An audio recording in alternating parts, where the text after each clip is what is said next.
Okay, तो हमारे magnetic forces में 2 सेक्शन हो गए थे, जिसमें मोशन ऑफ चार्जेस भी हमने डिस्कस कर ली थी।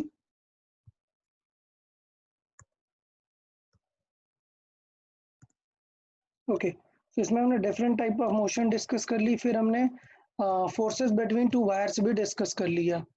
ठीक है, डिफरेंट डिफरेंट केसेस भी डिस्कस किए। उसमें किसी को अगर डाउट रहे डायरेक्शन कैसे जल्दी से फाइंड करते हैं, वो सारी चीजें हमने पूरी डिस्कस कर ली थी यहाँ तक। इसमें किसी का कुछ डाउट हो तो बता दो यार। ओके, तो आज हमें एक न्यू पार्ट समझना है, जिसका क्वेश्चन भी प्रैक्टिस शीट में दिए हुए हैं। वो बेसिकली है डाइपोल मोमेंट। ठीक है, सो आज का जो टॉपिक रहेगा हमारा वो रहेगा magnetic dipole moment. So magnetic dipole moment.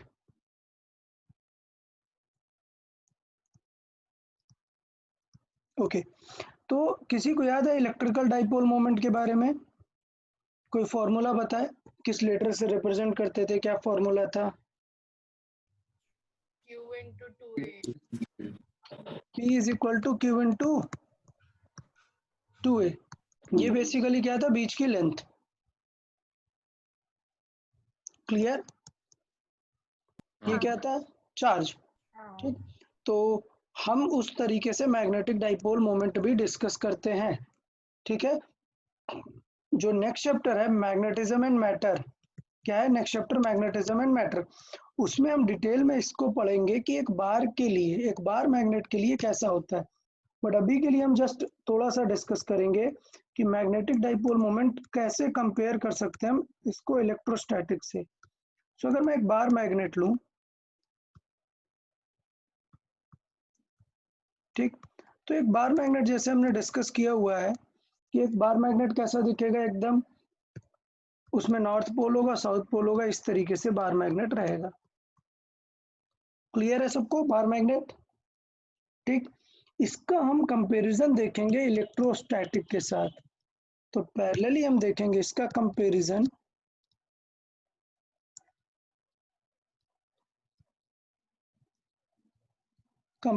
With electrostatics.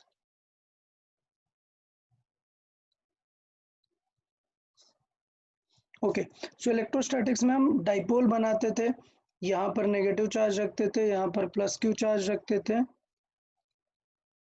Okay, तो बताओ यार डाइपोल की डायरेक्शन क्या रहती थी?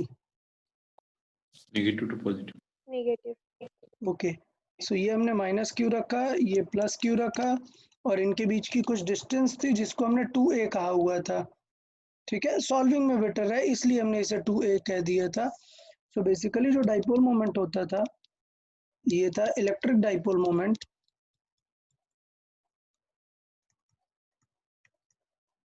इलेक्ट्रिक डाइपोल मोमेंट वो क्या था, वो P से रिप्रेजेंट करते थे। P वेक्टर था, वो Q इंटू 2a वेक्टर था। जस्ट वेक्टर नहीं लिखते, let's say Q into 2a लिखते हैं। तो सेम चीज यहाँ पर हो जाएगा। जैसे यहाँ पर चार्ज होता है, यहाँ पर भी एक टाइप की पोल स्ट्रेंथ होती है। सो बेसिकली ये जो S है वो हमें नेगेटिव पोल स्ट्रेंथ की फील देता है, और ये पॉजिटिव पोल स्ट्रेंथ की फील देता है। तो बेसिकली ये M क्या है, ये पोल स्ट्रेंथ है। क्या? Pole strength. जैसे चार्ज बताता है वैसे ये पोल स्ट्रेंथ बताता है। सो नेक्स्ट चैप्टर में मैग्नेटिज्म एंड मैटर में हम देखेंगे प्रॉपरली कि ये पोल स्ट्रेंथ क्या होता है, ये किस किस बातों पर डिपेंड करती है, ये सारी चीजें। बट अभी के लिए जस्ट आप ये समझे कि ठीक है, हम साउथ पोल को -m और नॉर्थ पोल को +m मान सकते हैं मैग्नेटिक मोमेंट। क्लियर? तो जो इसकी डायरेक्शन होगी, जैसे हमने यहाँ इलेक्ट्रोस्टैटिक में बात की थी, डायरेक्शन क्या होती है इसकी? Direction negative to positive. तो इसका मतलब यहाँ पर अगर मैं फॉर्मूला देखूं तो मैग्नेटिक डाइपोल मोमेंट को कैपिटल M से रिप्रेजेंट करते हैं। ठीक है, और वो हो जाता है small m into L. L क्या है? ये डिस्टेंस। क्लियर? फॉर्मूला सबको ओके, मतलब फॉर्मूले में कोई टेंशन नहीं है, ठीक है। अच्छा, अब बात आती है डायरेक्शन की। तो डायरेक्शन इसकी बात करें अगर, तो डायरेक्शन क्या होगी, अगर ये नेगेटिव टू पॉजिटिव होता है तो इसको क्या बोलेंगे डायरेक्शन में? South to north. South to north. Very good. तो इसकी डायरेक्शन जो होगी वो होगी south pole to north pole. तो कंपैरिजन करके अगर याद रखोगे ना तो बहुत इजी हो जाएगा। अभी मैं नहीं बता रहा हूँ बिकॉज नेक्स्ट चैप्टर का यही पार्ट है, हमारा सिलेबस ही है ये टॉपिक। तो वहां पर हम देखना भी डिटेल में देखेंगे। तो डाइपोल का याद है, डाइपोल के वजह से यहाँ पर फील्ड देखते थे, यहाँ पर फील्ड देखते थे, यहाँ पर देखते थे, याद है? याद आ रहा है कुछ डाइपोल के वजह से? हाँ। Axial, equatorial, sir. नॉर्मल। यहाँ पे मैग्नेट में भी चेक करेंगे कि यार यहाँ पे मैग्नेटिक फील्ड कितनी है, यहाँ कितनी, यहाँ कितनी, बिल्कुल सिमिलरिटी आएगी, दिख रहा है ना? बिल्कुल सिमिलरिटी आएगी। तो वो हमारा नेक्स्ट टॉपिक है, तो इसलिए मैं यहाँ पर अभी उसमें डिटेल पे नहीं जाऊंगा। तो ये चीज क्लियर है थोड़ा सा, बार मैग्नेट। अच्छा, इस चैप्टर में जो हमें यूज होने वाला है वो बार मैग्नेट नहीं यूज होने वाला है, वो नंबर 2 में लिख रहा हूँ, current carrying loop. Current carrying loop, इसका मतलब यार एक चीज समझो कि ये जो मैग्नेटिक डाइपोल मोमेंट है ये किसकी प्रॉपर्टी है? ये मैग्नेट की प्रॉपर्टी है, ठीक है। मैग्नेटिक डाइपोल मोमेंट किसकी प्रॉपर्टी है? मैग्नेट की प्रॉपर्टी है। इसका मतलब करंट कैरिंग जो लूप है वो एक मैग्नेट की तरह काम कर रहा है, तभी तो उसके लिए हम डाइपोल मोमेंट निकाल रहे हैं। तो अगर आपको याद हो थोड़ा सा, तो हाँ ये एक मिनी मैग्नेट की तरह ही काम करता है। तो मैं बनाता हूं, ये सपोज मैंने इसमें एंटी क्लॉकवाइज करंट दी है, राइट साइड से देखने में एंटी क्लॉकवाइज है, ठीक है। तो बताओ, सॉरी, करंट। तो बताओ मैग्नेटिक फील्ड किस तरफ जाएगी, लेफ्ट की तरफ या राइट की तरफ? Left. हाँ, राइट साइड से देखना है यार, तुम लोग क्या देख रहे हो उसको? Right. राइट साइड से एंटी क्लॉकवाइज है, anti clockwise on from right side. समझ आया? हाँ. तो किस तरफ होगी magnetic field? Right side. Right side की तरफ। तो इसका मतलब मैग्नेटिक फील्ड ऐसे निकलेगी और यहाँ से अंदर आएगी। अरे कितना तो हमने ड्रॉ किया था ना। हाँ सर।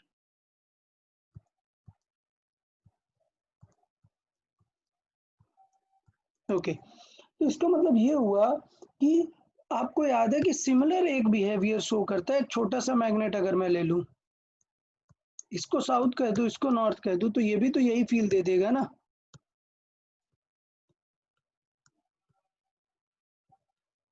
क्लियर? हाँ सर। और मैं यही समझाना चाह रहा हूं आपको, क्या कि बेसिकली ये जो चीज है, ये करंट कैरिंग लूप है, ये बहुत ही सिमिलर है किसके? एक छोटे से बार मैग्नेट की तरह। क्लियर है? तो इसका मतलब अगर बार मैग्नेट का डाइपोल मोमेंट होता है तो इस लूप का भी डाइपोल मोमेंट होगा। क्लियर? और डायरेक्शन वगैरह तो क्लियर है, डायरेक्शन में कोई टेंशन नहीं है। जो एम की डायरेक्शन है वो इस तरफ होगी, किधर? नॉर्थ से साउथ की तरफ। तो अभी हम क्या करते हैं कि यहाँ पे तो हमें पता है कि ये होगा एम वेक्टर की डायरेक्शन, पर इसका एम वेक्टर भी एक होगा जो कि इसी तरफ होगा डायरेक्टेड। क्लियर? तो देखें एम का फॉर्मूला क्या होता है करंट कैरिंग लूप के लिए, और याद रखना है, बिल्कुल याद रखना है, बहुत ही इंपॉर्टेंट फॉर्मूला है। एम इज इक्वल टू होता है एन आई ए।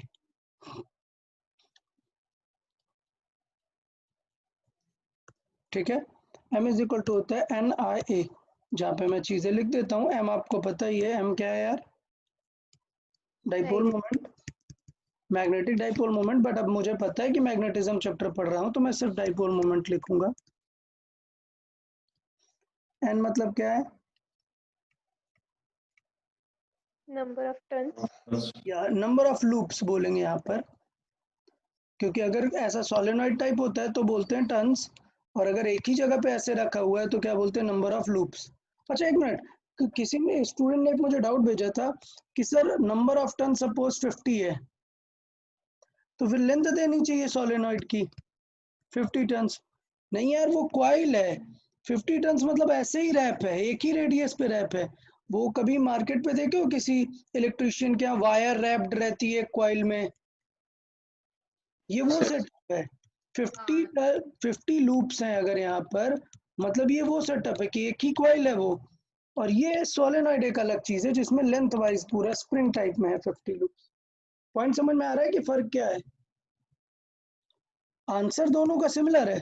इसकी भी मैग्नेटिक फील्ड वैसी ही आएगी, इसकी भी वैसी ही आएगी, बट ये मैग्नेटिक फील्ड यहाँ तक मेंटेन रखेगा, ठीक है, और ये सिर्फ बस लूप में ही रखेगा। सर फिर सॉल्विंग में कोई फर्क नहीं आएगा ना? फर्क आएगा बेटा, फर्क आएगा ना। सोलेनाइड के लिए सोलेनाइड के फॉर्मूले से करेंगे, रिंग के लिए रिंग के फॉर्मूले से करेंगे, मैग्नीट्यूड में फर्क आएगा ना। ये बहुत डेंस है, ये कहाँ डेंस है, हाँ हाँ हाँ। ठीक है। तो दोनों का फॉर्मूला अलग अलग होता है ना, हाँ ठीक है। वो पता चल जाता है ना, अगर पर यूनिट लेंथ से रिलेटेड कुछ नहीं दिया मतलब समझ जाओ सोलेनॉइड नहीं है। अगर नंबर ऑफ टर्न्स और लेंथ दोनों दे दिया, सपोज नंबर ऑफ टर्न्स 100 है, लेंथ है 2 मीटर, तो समझ जाओ पर यूनिट लेंथ निकालने के लिए दिया है, मतलब सोलेनॉइड है। और अगर सिर्फ टर्म्स दिए हैं तो वो कॉइल है। बाय द वे लिखा होता है, ऐसा कोई टेंशन नहीं है। तो ये अपना करंट है, ये एरिया ऑफ लूप है। अच्छा एक चीज अब देखनी है, देखने में तो एम की डायरेक्शन ए वेक्टर के अलॉन्ग है, बट ए वेक्टर तो कुछ भी हो सकता है ना, परपेंडिकुलर टू द एरिया। तो मैं यहाँ पर बोलता हूँ, यहाँ पर अलग से लिखूंगा क्योंकि ये एक इम्पोर्टेंट सेक्शन है। क्या जो डायरेक्शन ऑफ एम है, direction of M is along A vector which is perpendicular।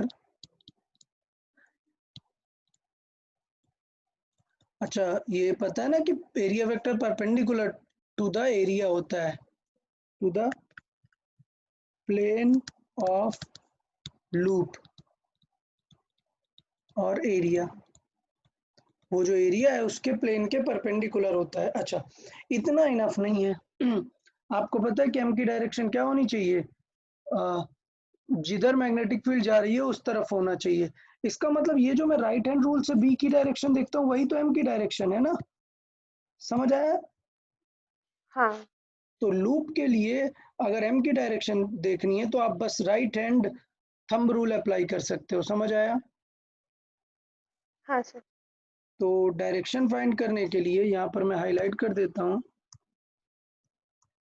Direction of M अगर आपको डायरेक्ट चाहिए तो वो यूज कर सकते हैं, क्या चीज, हम यहाँ पर right hand thumb rule.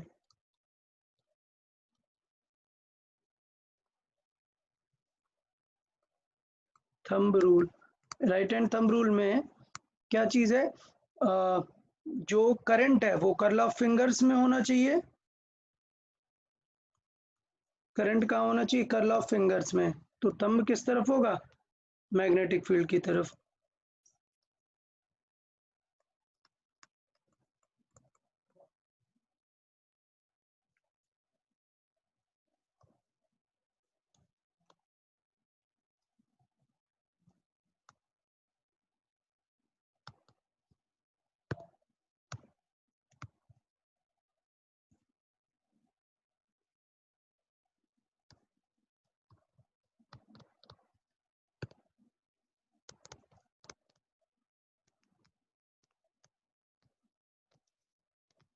Okay तो मुझे लगता है इसमें कोई डाउट नहीं रहेगा, ये आप सब लोग को याद रहेगा कि डायरेक्शन कैसे निकालते हैं और चीजें कैसे देखेंगे। क्लियर है यार? हाँ सर। ओके चले तो फिर मैं अ, इसको चाहिए तो यार हाईलाइट करके रखता हूँ, ये काफ़ी ज़्यादा इम्पोर्टेंट है क्योंकि हमेशा इसी से ही हमें थंब रूल से ही हमेशा डायरेक्शन लिखनी है, बेटर रहेगा, ठीक है। चलो तो एग्जांपल सॉल्विंग कर लेते हैं इस चीज़ के।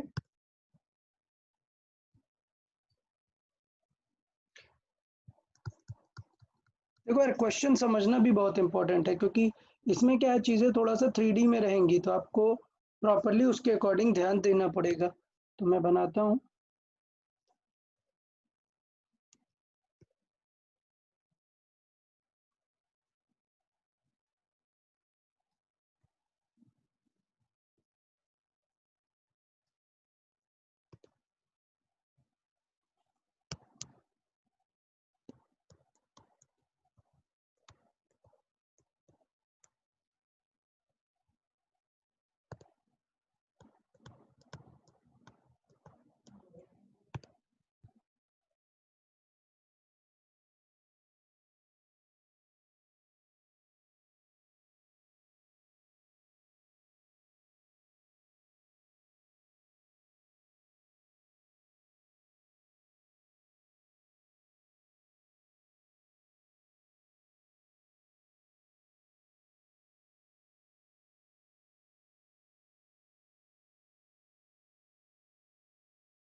देखो फर्स्ट क्वेश्चन है, तो मैं थोड़ा सा सॉल्व करके आप लोग को हिंट देता हूँ कि एग्जैक्टली करना क्या है।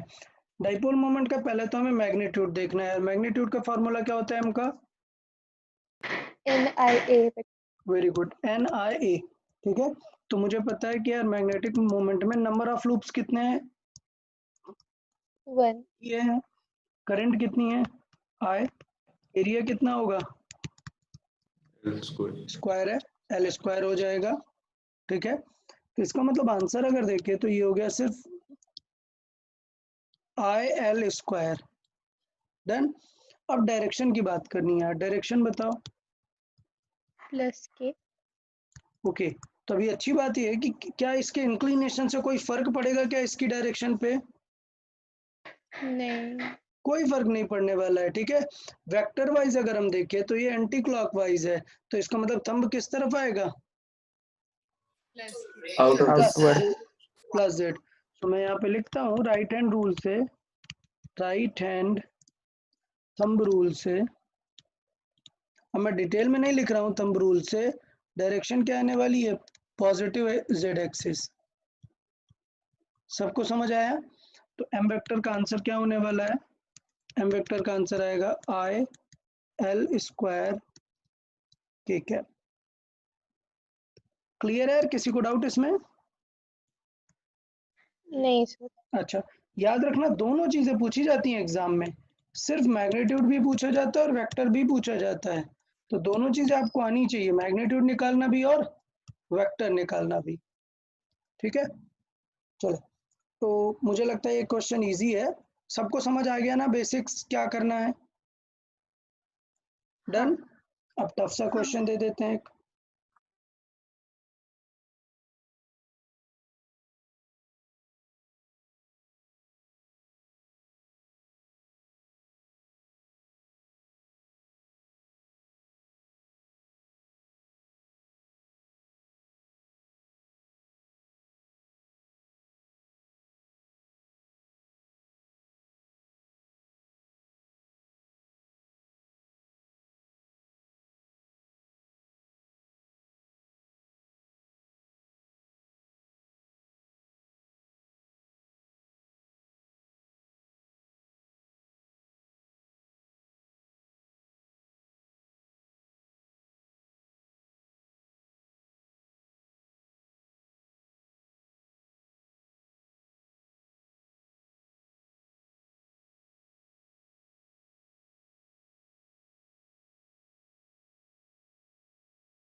ओके, सबने क्वेश्चन रीड किया यार?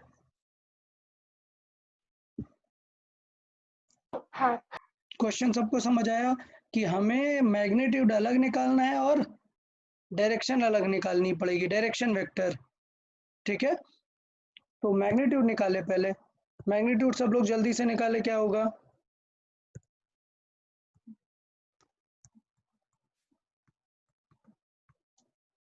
नाइन। हाँ, गुड। सबको पहले ये क्लियर है कि नंबर ऑफ लूप्स कितने हैं? 50 हैं। करंट कितनी है? 2 एम्पियर है। एरिया कितना होगा? स्क्वायर है, मतलब 0.3 इंटू 0.3। ठीक है, अब देखो बड़ा सिंपल सा है, मल्टीप्लाई कर दो यार। तो कितना हो जाएगा ये? 9। अच्छा, इसका यूनिट क्या होगा यार? टेस्ला। टेस्ला? क्या मजाक कर रहे हो? हाँ, डाइपोल है। ये एम्पीयर। मैग्नेटिक फील्ड तो लेना है, हाँ हाँ। डाइपोल मोमेंट है। ठीक है, तो हो जाएगा ampere into metre square.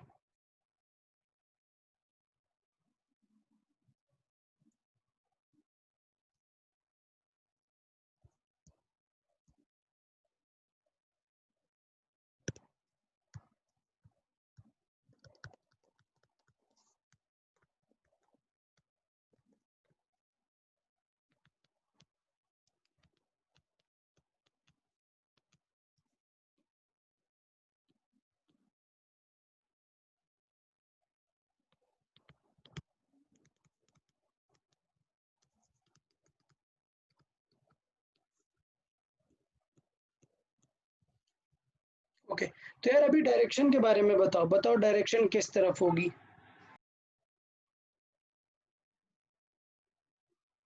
Negative. नहीं, इतना डायरेक्ट नहीं होगी ना। इस फिगर में देख के आपको पहले समझना पड़ेगा कि यार इसका परपेंडिकुलर क्या होगा। अब बताओ, परपेंडिकुलर इसके दो हो सकते हैं, देखिएगा। इस प्लेन के परपेंडिकुलर एक इधर हो सकता है और एक अंदर की तरफ हो सकता है। कौन सा करेक्ट होगा, 1 या 2? 1। 1। सबको समझ आया ना? करेक्ट होगा नंबर 1, ये करेक्ट होगा। एम का डायरेक्शन, एम कैप।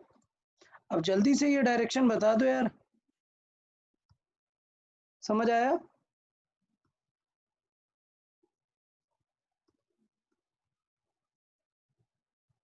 ये जो वेक्टर है ये परपेंडिकुलर है। थोड़ा सा और बेटर बना देते हैं। ये वेक्टर जो होगा इसके परपेंडिकुलर वेक्टर होगा। अब जल्दी से बताओ, ये परपेंडिकुलर वेक्टर किस प्लेन में होगा, कैसे होगा, वो चीजें देखनी पड़ेंगी ना। तो बताओ परपेंडिकुलर वेक्टर किस प्लेन में है ये?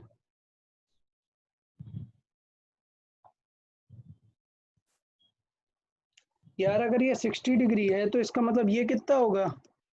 30। 30 डिग्री। सबको समझ आया? ये 30 डिग्री होगा। तो इसके जो कंपोनेंट होंगे वो किस किस एक्सिस में होंगे, बस इतना ही इंपॉर्टेंट है, और ज्यादा इंपॉर्टेंट है ही नहीं। तो यार ये जो एम कैप है, समझिएगा, एम कैप के कंपोनेंट बताओ किस किस डायरेक्शन में होंगे। कॉस थीटा किस डायरेक्शन में होगा? Z axis. Z। Very good. तो कॉस 30 डिग्री ये हो जाएगा के कैप में। Z और -6। और बताओ साइन 30 किस एक्सिस में होगा? Minus X. S6। सबको ये पक्का समझ में आ गया ना यार? ऐसा कुछ तो नहीं है कि कंफ्यूजन है। इसके जो दो कंपोनेंट होंगे वो एक्स जेड प्लेन में होंगे, परपेंडिकुलर वाले। ठीक है, तो ये हो जाएगा माइनस आई कैप। तो मुझे लग रहा है यार अभी क्लियर होगा तुम लोग को, बट फिर भी मैं कंपोनेंट कर देता हूँ। ये एक कंपोनेंट आएगा, ये एक कंपोनेंट आएगा, ये इस प्लेन में इसके कंपोनेंट रहेंगे। ठीक है, तो एम कैप की डायरेक्शन आपको आ गई। एम कैप कितना आ जाएगा? अभी थोड़ा ये तो बेसिक है, सॉल्व कर देंगे। साइन 30 मतलब -1/2, तो ये हो जाएगा -1/2। ठीक है, तो या 1/2 कॉमन ले लेते हैं। 1/2 कॉमन लेंगे तो ये हो जाएगा माइनस आई कैप प्लस cos 30 की वैल्यू कितनी होती है? √3/2, तो ये कितना हो जाएगा? √3 के कैप। समझ आया सबको? हाँ। हाँ उठा सर। उठा के ये रख देंगे, एम वेक्टर आ जाएगा। देखो एम वेक्टर कितना हो जाएगा, इसका मतलब ये हो जाएगा m इंटू एम कैप, मतलब हो जाएगा 9/2 इंटू माइनस आई कैप प्लस √3 जे कैप। क्लियर? किसी को m निकालने में डाउट हो तो बताओ यार जल्दी से।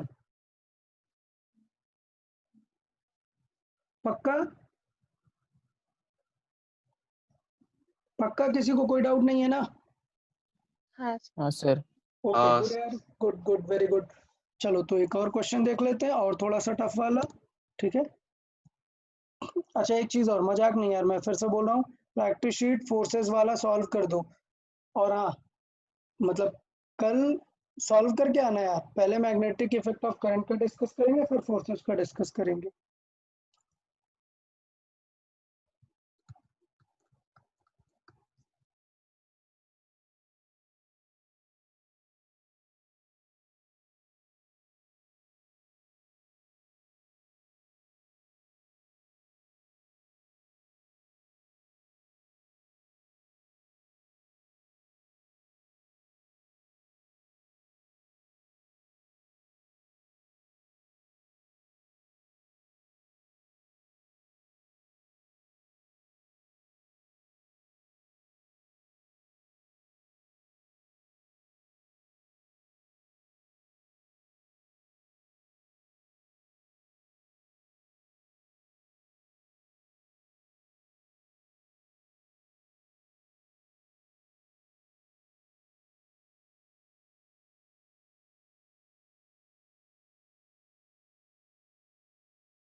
यार ये क्वेश्चन है, ठीक है।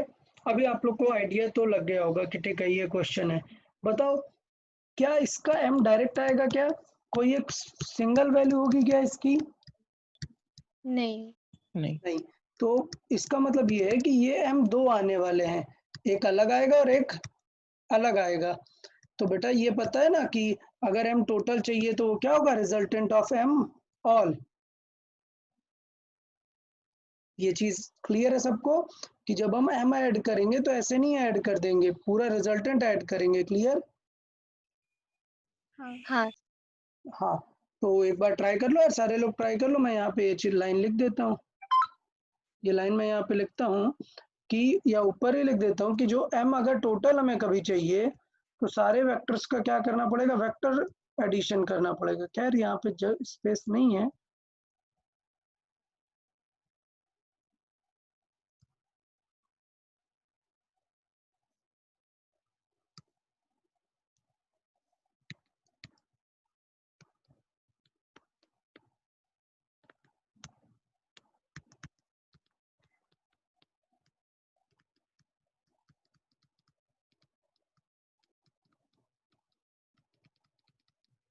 ठीक है, तो ये सिनेरियो रहेगा, कभी भी अगर हमें एम नेट चाहिए तो जितने लूप्स वहां बन रहे होंगे सबका एम प्रॉपर निकाल के अपन रिजल्टेंट निकाल देंगे।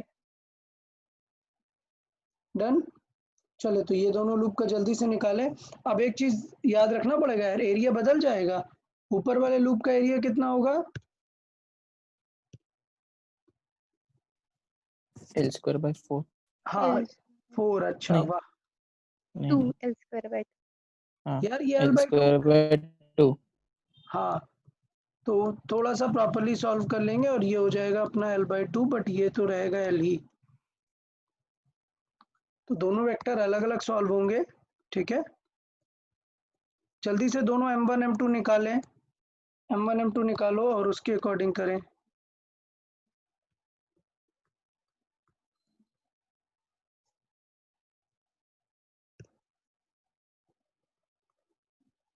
और पक्का डायरेक्शन गलत कर सकते हो तो थोड़ा केयरफुल रहना डायरेक्शन यूज करने में दोनों लूप में।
ओके, तो मुझे लगता है सॉल्व कर लिया होगा यार, कितना कुछ कॉम्प्लिकेटेड सिनेरियो नहीं था। हमें पता है m1 कितना हो जाएगा, सॉल्व कर सकते हैं, NIA डन। तो n कितना है 1, नंबर ऑफ लूप्स 1 है, करंट हमने I दी है, एरिया कितना हो जाएगा L इंटू L/2। ठीक है, तो इसका मतलब हो जाएगा इसका I L²/2, ये तो हो जाएगा मैग्नीट्यूड। बट उससे ज़्यादा इंपॉर्टेंट है डायरेक्शन ऑफ m1। चले, डायरेक्शन ऑफ m1 बताएं किस तरफ होगी। Minus K Into cap. the Minus J cap and minus K cap. नहीं, just I am asking loop 1 m1 minus K minus के कैप। ओके गुड, प्लस के मार खाओगे तुम। लूप 1 ऊपर वाला है, ये पढ़ो। तो इसका मतलब direction right hand thumb rule है। अब मैं बार बार नहीं लिख रहा हूँ यार राइट हैंड थंब रूल। अच्छा चलो लिख ही देते हैं यार, राइट हैंड थंब रूल। तो सिचुएशन क्या आएगी, डायरेक्शन ऑफ m1 किस तरफ होगी, मतलब लूप 1 की तरफ से इनटू द प्लेन, मतलब माइनस के कैप। डन। अच्छा सेम सॉल्व कर दें, अगर हम सेम सॉल्व कर दें तो m2 का भी सेम आने वाला है, m2 का भी सेम आएगा, NIA सेम होगा और सारी चीज़ें सेम है, तो मैं डायरेक्ट आंसर लिखूंगा IL²/2। डायरेक्शन ऑफ m2 की बारे में बात करते हैं। डायरेक्शन ऑफ m2 किधर हो जाएगा, वापस आते हैं। अगर इस लूप में देखो तो करंट जो है इस लूप के लिए क्लॉकवाइज फील देगा, तो इसका क्लॉकवाइज फील करें, थंब किस तरफ आएगा, minus J. Minus J cap. Very good. तो अगर हम एक्स जेड प्लेन पे, ये देखें यार, अगर हम इस एक्स जेड प्लेन पे फिंगर्स रखें और उसको इस टाइप में कर्ल करें, फिर से देखें, अगर एक्स जेड प्लेन पे फिंगर्स को इस तरीके से कर्ल करें, so will see our thumb is pointing downward, मतलब माइनस जे कैप की तरफ। तो मुझे लगता है यार यहाँ पर समझ आ जाना चाहिए आप लोग को, काफी टाइम से डायरेक्शंस के बारे में बता रहे हैं। अगर नहीं आया किसी को तो यार पूछ लो यार, टेंशन में मत रहो, ऐसे चुपचाप नहीं बैठो, किसी को डाउट हो रहा हो तो पूछ लो यार। क्लियर है? ओके, तो मैं फाइनली वेक्टर लिख सकता हूँ। एम वेक्टर कितना हो जाएगा, मैंने समझाया भी, अगर हमें नेट चाहिए तो वो हो जाएगा सारे कंपोनेंट्स का vector addition, m1 plus m2। तो इसका मतलब m का जो आंसर आने वाला है वो m वेक्टर का आंसर आ जाएगा IL²/2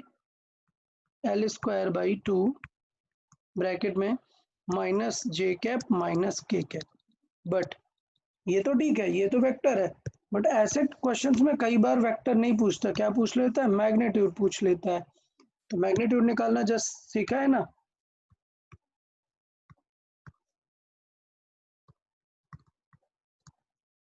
मैग्नीट्यूड बताएं, एम वेक्टर का क्या हो जाएगा, IL²/2 रहेगा ही, और क्या हो जाएगा, रूट ऑफ 1² प्लस 1², मतलब √2 आ जाएगा। तो ये चीज़ मैं यहाँ पे समझाना चाह रहा था आपको कि थोड़ा सा आप कंफ्यूजन में रह सकते हैं कि मैग्नीट्यूड वाइज थोड़ा सा आंसर आपका बदल सकता है। तो देख रहे हैं ना, बिल्कुल अनएक्सपेक्टेड आएगा, IL²/√2 आ गया, तो वो चीज़ें एक्सपेक्ट नहीं होती हैं।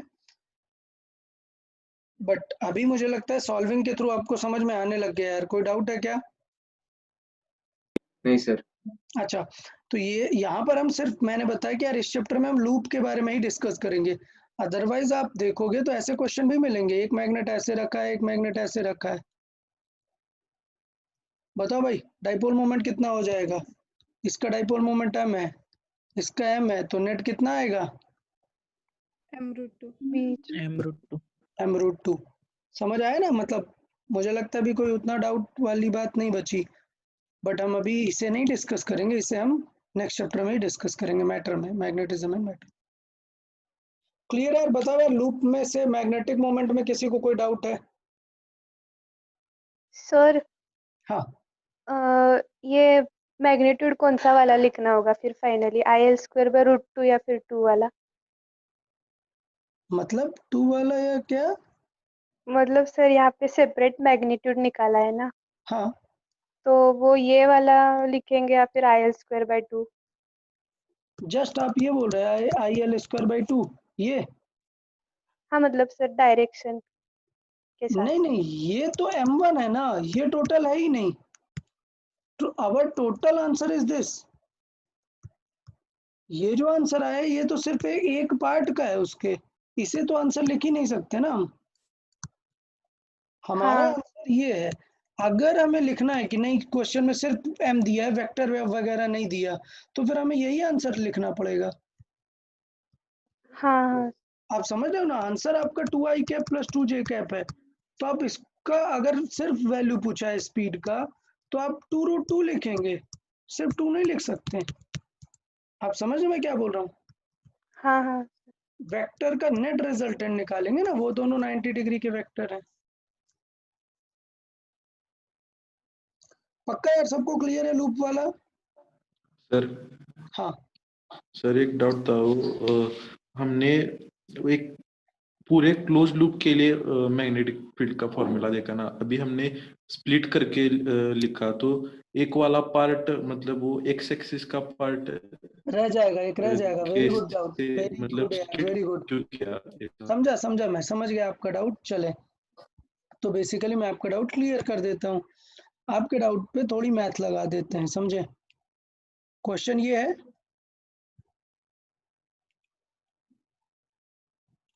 ये सबको समझ आया? क्वेश्चन ये है, पक्का ये क्लियर है सबको? अच्छा, हाँ अब मैंने इसमें 2 वायर्स ऐड कर ली। एक में करंट मैंने इधर फ्लो कराई और एक में करंट इधर फ्लो कराई। क्या सिस्टम में कोई नेट फर्क पड़ा? नहीं नहीं नहीं। तो बेसिकली हमने एक एजम्पशन प्लस माइनस वाली ली, जिसके थ्रू हम इसे 2 लूप्स में स्प्लिट कर सकते। वेरी गुड यार। मैं थोड़ा सा जल्दी में मैंने ये चीज़ नहीं बताई आपको, बट अभी आपको ये क्लियर होनी चाहिए कि ऐसा स्प्लिट मतलब खाली नहीं स्प्लिट कर लेंगे। हमने प्रॉपरली जो है डायरेक्शंस को ट्रीट करते हुए ये चीज़ देखी। ठीक है, हमने बेसिकली एक करंट ये वाली ऐड कर दी सिस्टम में, सॉरी ये इस तरफ है, और एक ये अपोजिट डायरेक्शन की करंट ऐड की, तो नेट इफेक्ट कोई भी चेंजेस नहीं हुए सिस्टम में। डन।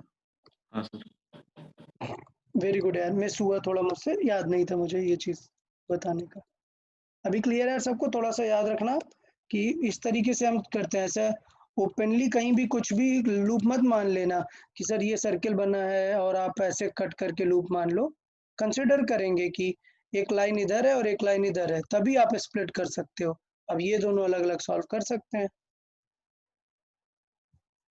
चले वापस आते हैं, हम कहाँ थे या, तो मुझे लगता है ये चीज़ें समझ आ गई हैं।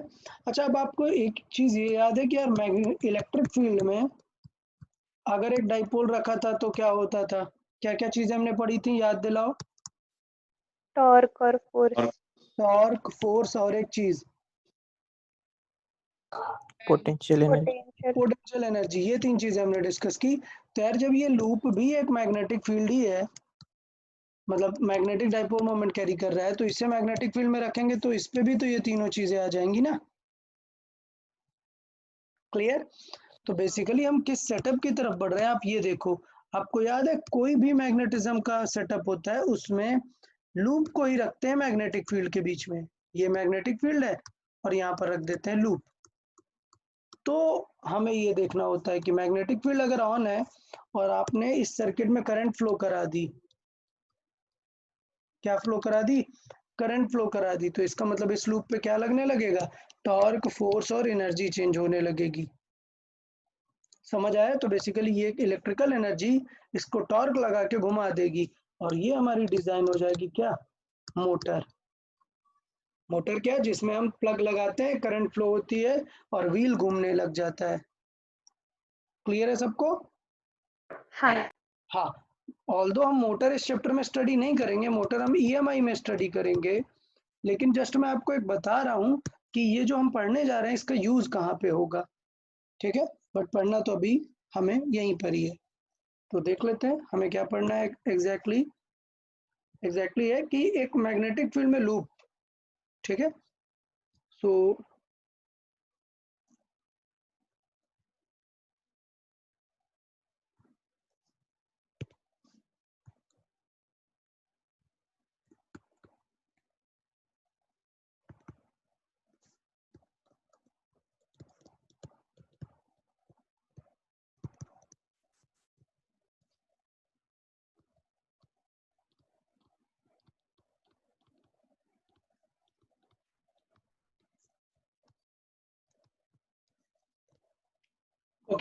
तो एक यूनिफॉर्म मैग्नेटिक फील्ड में एक लूप रखा हुआ है। डन। तो ये अपन लूप रख देते हैं यार। ये magnetic field, uniform magnetic field हमने कंसिडर की है, ठीक है। मैंने बताया भी यूनिफॉर्म में अलग होगा, नॉन यूनिफॉर्म में अलग होगा। एक बार हम ऑलरेडी डिस्कस कर चुके हैं ये सारी चीजें। लूप रख देते हैं।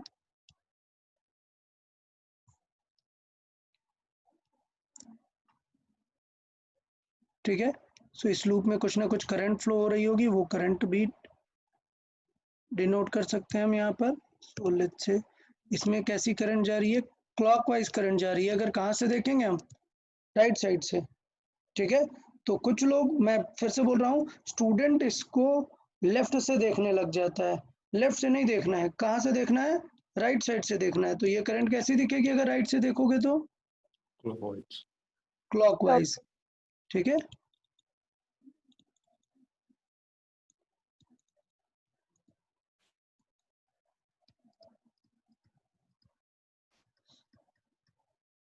अच्छा ये बताओ, अगर लेफ्ट से देखेंगे तो चीजें बदल सकती हैं। जैसे मैंने बताया कि ये एक सर्किल है और इसमें करंट जा रही है क्लॉकवाइज, ठीक है। इसमें करंट जा रही है क्लॉकवाइज। अगर आप पीछे तरफ से देखोगे, मतलब अभी फ्रंट से देखोगे तो क्लॉकवाइज, पीछे से देखोगे तो कैसी दिखेगी, anti clockwise. Clockwise. But answer में कोई फर्क नहीं पड़ेगा। अगर आप मान रहे हो कि करंट ऐसी और into the plane magnetic field होगी, तो जब आप पीछे तरफ से देखोगे ना तो आंसर आएगा आउट ऑफ द प्लेन। तो इनडायरेक्टली पीछे वाले को आउट ऑफ द प्लेन मतलब अंदर की तरफ ही तो जा रही है ना, बाहर वाले को देखे। तो ये नहीं सोचना है कि ये वीविंग एंगल से कुछ आंसर बदल जाएगा, नहीं। हमने एक चीज रख ली जिससे हमें क्लियर होता रहे, सारे स्टूडेंट सेम चीज ही सोचें। डन। हाँ। ओके। तो यार अगर यूनिफॉर्म मैग्नेटिक फील्ड में रखा है तो हम चीजें स्टेप बाय डिस्कस कर लेते हैं। नेट फोर्स बताओ, नेट फोर्स कितना लगता है, किसी को याद है? डाइपोल अगर रखा होता है uniform magnetic Zero. Field, zero. Very good यार, Zero. ठीक है। मैंने पहले ही बताया एफ नेट क्या होगा, जीरो। अच्छा, क्या हमने इस चैप्टर पे डिस्कस किया है ऐसा कुछ, एफ नेट जीरो? कोई बताए, इस चैप्टर में हमने डिस्कस किया है एफ नेट जीरो आ जाए ऐसा कोई question?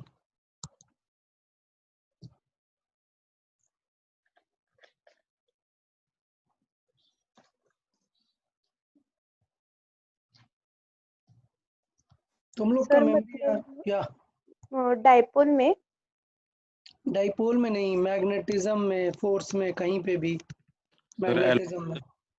Current along the magnetic field जा रही है तो हाँ. अरे नहीं, ये नहीं, करंट है ना अलोंग द मैग्नेटिक फील्ड। का है, क्या बोल रहे हो यार, ये लूप परपेंडिकुलर रखा है। Velocity. अरे यार वेलोसिटी वगैरह भी नहीं, ये क्वेश्चन नहीं याद आ रहा तुम लोग को। मैग्नेटिक फील्ड इनटू है और एक लूप बनाया था।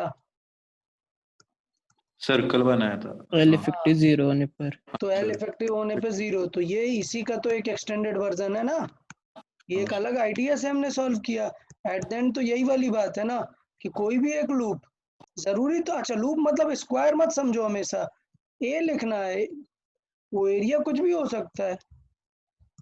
तो इसका मतलब क्या होता है, यहाँ से हम देख सकते हैं एफ नेट क्या आता है, जीरो आता है। किसी भी क्लोज लूप में जीरो आएगा अगर यूनिफॉर्म मैग्नेटिक फील्ड में रखा हुआ है। ठीक है, हमने बाय द वे डाइपोल में डिस्कस किया, इलेक्ट्रिक डाइपोल में, तो फिर मैं मान के चल रहा हूँ कि यहाँ पर इतना डिस्कस करने की जरूरत नहीं है। फिर उसके बाद हमने डिस्कस की थी टॉर्क, याद दिलाए भाई, टॉर्क कैसे डिस्कस किया था, फॉर्मूला बताओ। टॉर्क का फॉर्मूला क्या था, PE sin थीटा. PE sine theta. तो भाई इस चैप्टर में पी की जगह कौन है, M. एम है, समझ आया। तो इसका मतलब क्या होने वाला है, एम। ई के जगह कौन है, बी साइन थीटा, ठीक है। सो बेसिकली ये बताओ यार, ये थीटा किसके बीच का एंगल होगा, M और B. एम और बी। और एम के लिए कंफ्यूज मत होना, करंट मत ले लेना एम, याद है ना, क्लॉकवाइज रूल से अभी बताया, राइट हैंड रूल से चेक करेंगे। तो बताओ इस लूप के लिए एम कैसा होगा, लेफ्ट या राइट, लेफ्ट। Left Left. होगा। सो इस क्वेश्चन के लिए एम और बी के बीच एंगल कितना है, 180 180 180 180 डिग्री 180 180 डिग्री। बहुत ही अच्छे यार, फिर तो यार बहुत ही अच्छे। तो ये चीज हम जो है यहाँ पर सर्कल कर लेंगे और यहाँ पर लिख देंगे वेयर थीटा का मीनिंग क्या है यार, where theta is angle between M vector and B vector. यार अभी एक चीज बताओ यार, एक चीज, क्या मैं यहाँ पे फिर से लिखूं क्या इलेक्ट्रोस्टैटिक में टॉर्क पी साइन थीटा था? लिखने की जरूरत है, समझ आ गया? फिर आ गया। ठीक है, तो मान के चल रहा हूँ यार कि चीजें आ गई, क्योंकि आगे फिर से हम ये सारी बातें काम में आने वाली ही है। अच्छा, वेक्टर फॉर्मेट में चाहिए तो क्या होता है, पी क्रॉस ई, क्लियर? तो यहाँ पे क्या हो जाएगा, एम क्रॉस बी बी। खैर वेक्टर फॉर्मेट थोड़ा देर में लिख लेते हैं, पहले ये लिख लेते हैं कि एम का भी फॉर्मूला लिख सकते हैं ना। एम का फॉर्मूला क्या है, N I A B sine theta, ये बन जाता है हमारा, ठीक है। और अगर आपको याद ना हो, आगे हम इस पे और ज़्यादा डेराइव बातें करेंगे, तो ये आपके बोर्ड्स का एक बहुत ही इंपॉर्टेंट फार्मूला आ जाता है कि जनरेटर में टॉर्क कैसे निकालते हैं, ठीक है। तो हमें पता है करंट कितना है, ये सारी कितनी चीज़ें पता है, तो हम बस निकाल सकते हैं। एट द एंड कुछ नहीं करना, एम का फार्मूला रख देना है, समझ आया? एम का फार्मूला एन आई ए होता है। और अगर हमें वेक्टर चाहिए तो वेक्टर कितना हो जाएगा, टॉर्क इज इक्वल टू होगा M vector cross B vector. अच्छा, मैक्सिमम टॉर्क कितना हो जाएगा, टॉर्क मैक्स बताओ। NIAB। वेरी गुड यार, साइन थीटा की मैक्सिमम वैल्यू 1 हो सकती है, तो NIAB रहेगी। ये भी कई बार ऐसे पूछ लेते हैं और आपको आइडिया ही नहीं लगता कि यार फाइंड क्या करना है। मैक्सिमम टॉर्क मतलब बिना मतलब फोर्स इनटू डिस्प्लेसमेंट में मत चले जाना, डायरेक्ट फार्मूला होता है, समझ जाओ ना।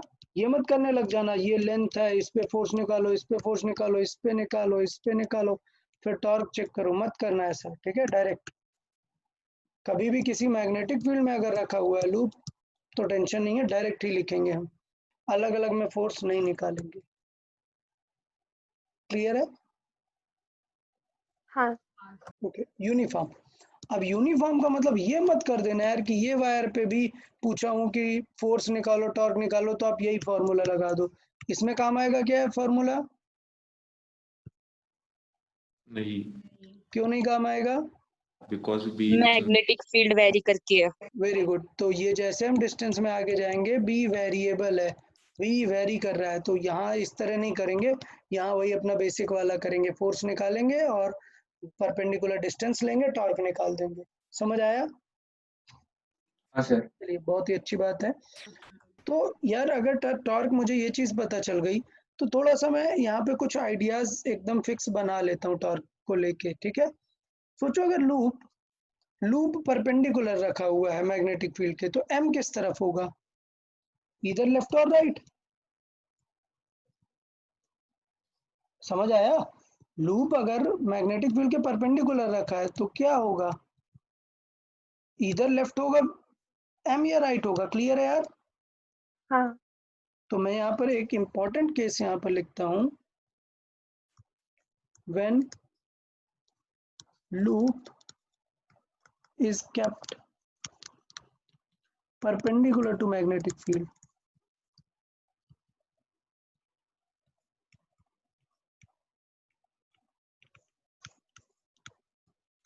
तब क्या होगा, तब जो है, तब काम की बात होगी, M vector will be parallel और एंटी पैरेलल। क्लियर?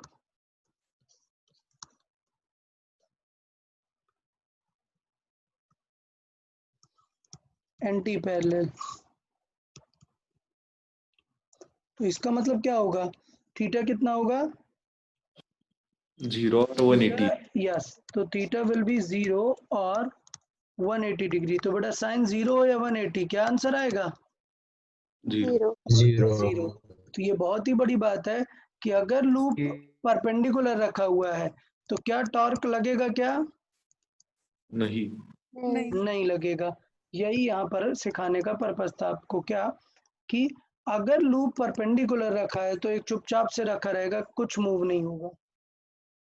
ठीक है, तो इसका मतलब अगर मैग्नेटिक फील्ड ऐसे है और ये लूप कैसे रखा है, ऐसे रखा है, तो इसका मतलब इस पे कोई फोर्स लगेगा क्या? नहीं। कोई टॉर्क लगेगा क्या? वही।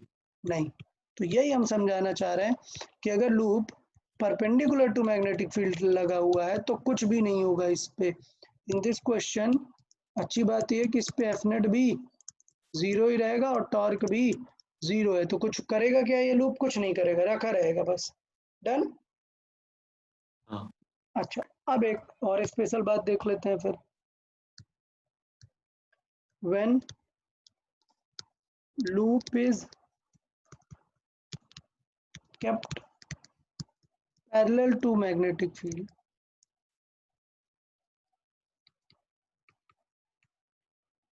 ठीक है, तो इसका मतलब क्या सिचुएशन है? कुछ ऐसा है कि यार ये मैग्नेटिक फील्ड है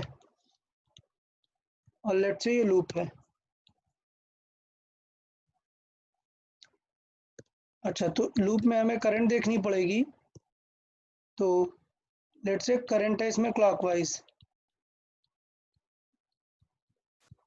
तो बताओ, इसका मतलब ये है कि अगर लूप ऐसे रखा हुआ है तो m will be perpendicular. Clear?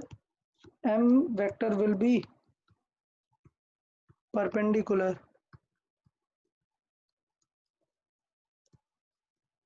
तो आंसर 0 होगा क्या? नहीं। डन। तो थीटा कितना आएगा? 90 डिग्री आने वाला है। इसका मतलब टॉर्क क्या होगा? मैक्स होगा। कितना होगा? NIAB। डन। हाँ, अच्छा, अब बताओ इस पे टॉर्क लग रहा है तो किस तरफ लग रहा है टॉर्क? इन दिस क्वेश्चन बताएं direction of torque. into the plane. into the plane. F net है 0। अब हमें चाहिए टॉर्क। तो यार टॉर्क खुद जो है, टॉर्क खुद होता है m cross b। m vector किस तरफ है पहले बताओ? into the Into the plane. Into the plane. सबको समझ आया? m वेक्टर है into the plane. b cap किस तरफ है? Right side. या कुछ इस तरीके से लिख लेते हैं, कैप के फॉर्मेट में बेटर होगा, माइनस के cap.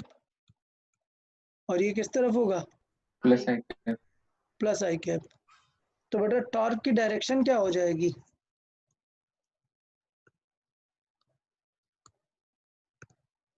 Plus J. Yes. So direction of torque भी राइट हैंड रूल से यूज करेंगे। ऑल्दो कभी ऐसा पूछा नहीं गया, बुक वगैरह में भी क्वेश्चन नहीं मिलेगा क्या डायरेक्शन ऑफ टॉर्क क्या है, बट आपको थोड़ा समझना है कि डायरेक्शन ऑफ टॉर्क क्या होगी। क्या होगा? हमें m टू बी हैंड, हमें फिंगर्स कर्ल करनी है, तो m किस तरफ है? Into the plane fingers. और कर्ल करेंगे आई कैप की तरफ, तो थंब किस तरफ पॉइंट करेगा? नीचे की तरफ। मतलब किस तरफ? Minus J cap. ये आया समझ में? अगर नहीं आया तो क्रॉस प्रोडक्ट का रूल देखो। रूल याद है? मैंने बताया था के कैप इंटू आई कैप। क्या बना लो? सर्किल आई जे के। चेक करो सीधा है या उल्टा। क्लॉकवाइज पैटर्न है ना, तो आंसर कैसा आएगा? Positive J cap. Done. But यहाँ पर ऑलरेडी एक माइनस लगा हुआ था तो वो माइनस तो रहेगा ही। आंसर क्या आ जाएगा? माइनस minus जे कैप।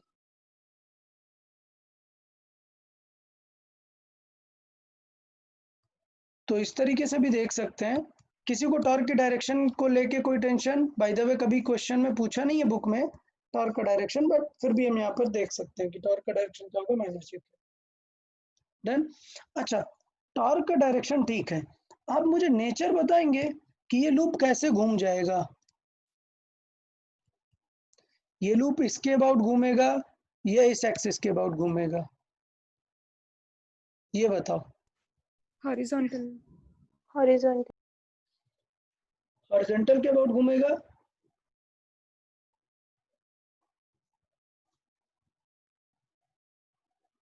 बताएं। हाँ पक्का कंफर्म?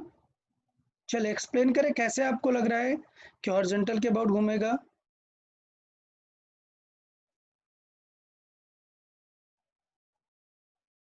सर, उसको टॉर्क -J की तरफ लग रहा है तो ऊपर का नीचे जाएगा। ओके ठीक है, तो एग्जैक्टली क्या होता है, मतलब मैं आपको पॉइंट बता दूं अगर आपको कंफ्यूजन हो।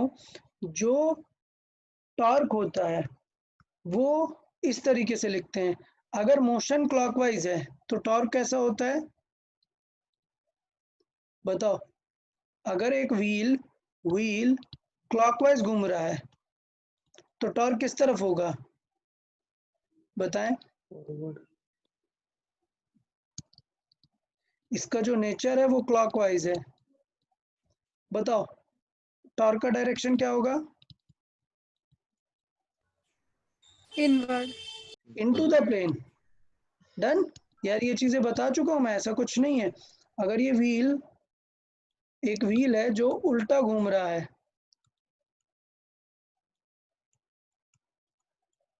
ठीक है, व्हील है ये, और ये जो नेचर है इसका वो कैसा है, एंटी क्लॉकवाइज है, तो बताओ टॉर्क डायरेक्शन क्या होगी, Out of the plane. Out of the plane. तो यार जरा ये लॉजिक लगाकर बताओ कि मोशन किस प्लेन में हो रही होगी। अगर थंब डाउनवर्ड है तो फिंगर्स कर्ल करके चेक करके बताओ मोशन किस प्लेन में है। XZ में। XZ Vertically. प्लेन में, यस। और कैसे, clockwise anti clockwise? Clockwise. Clockwise. ठीक है, तो बेसिकली अगर हम देखें कि अगर हमें थंब डाउनवर्ड चाहिए तो फिंगर्स इस तरफ कर लूंगी, मतलब ये जो फिगर होगा ये घूम रहा होगा, ये अप जाएगा सेक्शन और ये सेक्शन डाउन जाएगा। क्लियर? तो मैं आपको समझाता हूँ यहाँ पर क्या, कि अगर इस फिगर में आप देखेंगे तो ये सेक्शन कहाँ जाएगा, अप जाएगा। डन। और ये सेक्शन कहाँ जाएगा, डाउन जाएगा।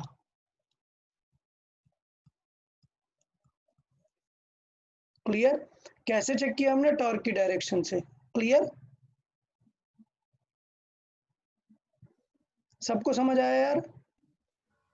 हाँ तो इसका मतलब ये होगा कि जो मोशन है वो आपको इस तरीके से ही डील करनी है, कि मोशन जो होगी एक्चुअली, तो मैं यहाँ पर लिखता हूँ मोशन ऑफ लूप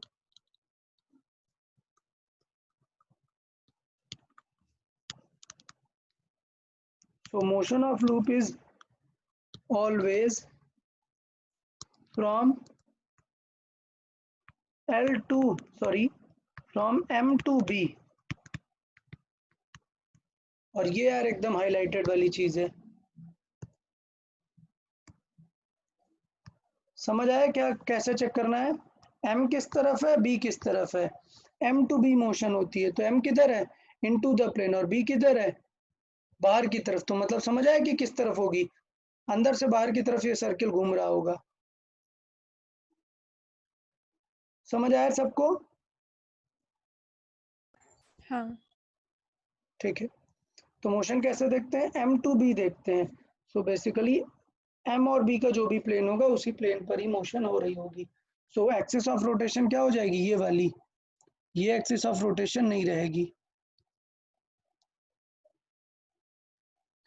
तो बेसिकली इस टाइप में लूप घूम रहा है। समझ आ गया यार सबको? ठीक है, तो ऑल्दो इस क्वेश्चन में इतनी डिटेल की ज़रूरत नहीं थी, काम की बात सिर्फ ये थी डायरेक्ट बता देना, बट मैं चाहता था कि आपको प्रॉपर फील आए कि टॉर्क और ये व्हील के रोटेशन में फ़र्क क्या है। मैं चाहता तो आपको डायरेक्ट आंसर भी बोल सकता था कि M to B होता है मोशन, बट मैं आपको रिलेट कराना चाह रहा था कि कैसे हमने वहां पर चेक किया था मोशन। तो ये डायरेक्ट वाला सिनेरियो सबको याद रहेगा, M to B मूव होने वाला है बस, मतलब इन टू आउट आने वाला है वो। ओके हाँ गुड, ठीक है। तो इस तरीके से हम लूप में सारी चीजें डिस्कस कर सकते हैं। तो कुछ चीजें, कुछ स्पेशल पॉइंट है, वो भी डिस्कस कर लेते हैं। अच्छा एनर्जी, हाँ अभी थर्ड पॉइंट बच गया यार, एनर्जी, पोटेंशियल एनर्जी डायरेक्टली लिख देता हूँ यार।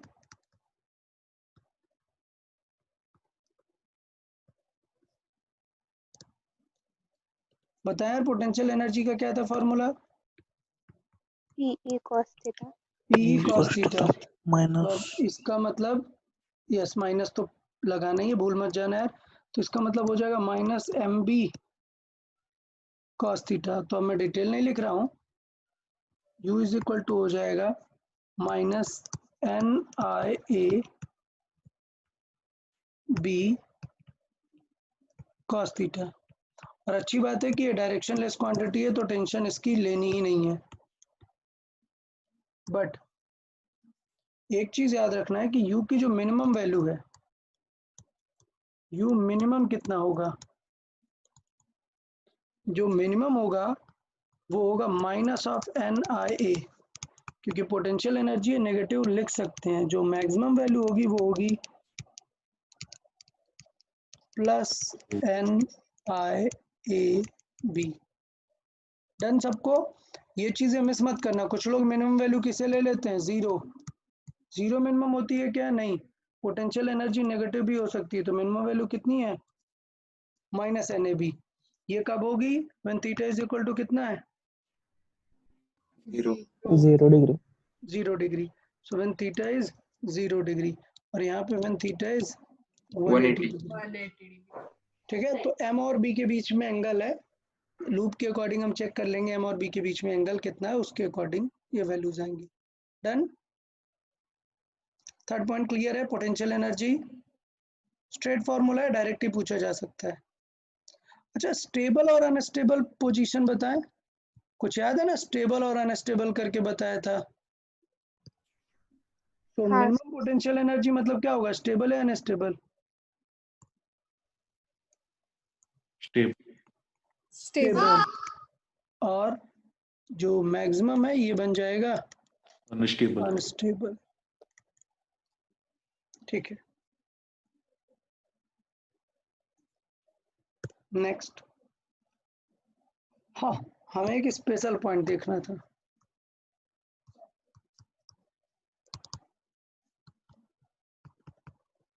स्पेशल पॉइंट में एक मूविंग इलेक्ट्रॉन का हमें डाइपोल मोमेंट निकालना है। क्योंकि कुछ याद है, आपने केमिस्ट्री में भी सुना होगा, बहुत सारे एटम्स जिसपे अनपेयर्ड इलेक्ट्रॉन होते हैं उनका डाइपोल मोमेंट होता है, याद है?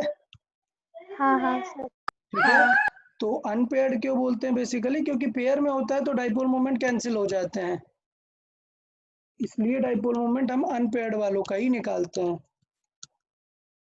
और निकालते कैसे, आप उसमें देखा होगा आपने, जैसे लेट से अगर मैं H2O बोल रहा हूँ तो H2O में OH के बीच में एक मतलब एक पेयरिंग रह जाती है, तो यहाँ पर एक डाइपोल मोमेंट आता है, यहाँ पर आता है, फिर इनका नेट निकालते हैं। ऐसा कुछ बताया है केमिस्ट्री में? हाँ बताया हाँ ही होगा। आपको हाँ पता ही है कि ये यार एक वेक्टर है, ये एक वेक्टर है, दोनों का एंगल ये सब पता ही होता है केमिस्ट्री वालों को कि कितना होगा, उसके अकॉर्डिंग ये निकाल सकते हैं रिजल्टेंट। ठीक है, अच्छा वहां पे तो खैर डायरेक्ट फॉर्मूला रहता है एम निकालने का, वो केमिस्ट्री के अकॉर्डिंग है कि कितने पेयर्स ऑफ इलेक्ट्रॉन्स है तो क्या आंसर आएगा, डायरेक्ट वहां पर है।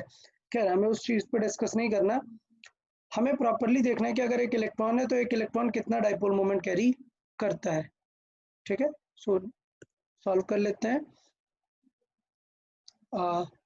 Dipole moment of a revolving electron.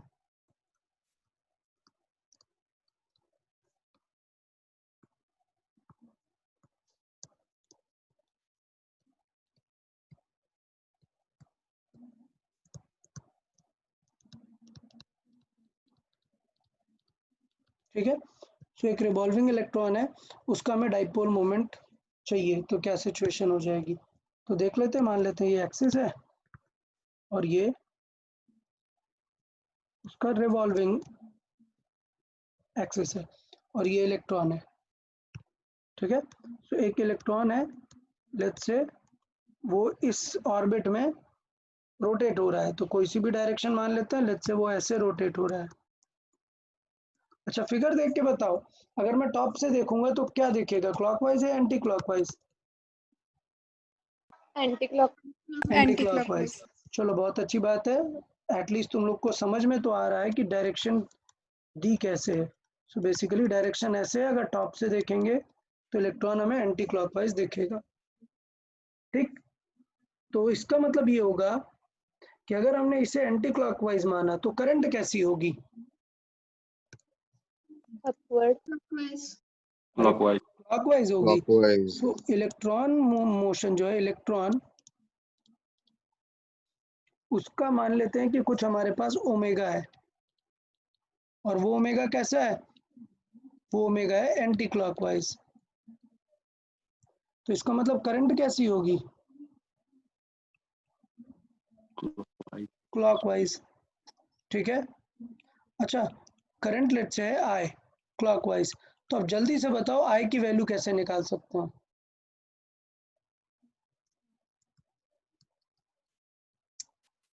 बताओ, ओमेगा गिवन है, लूप का रेडियस गिवन है, लेट्स से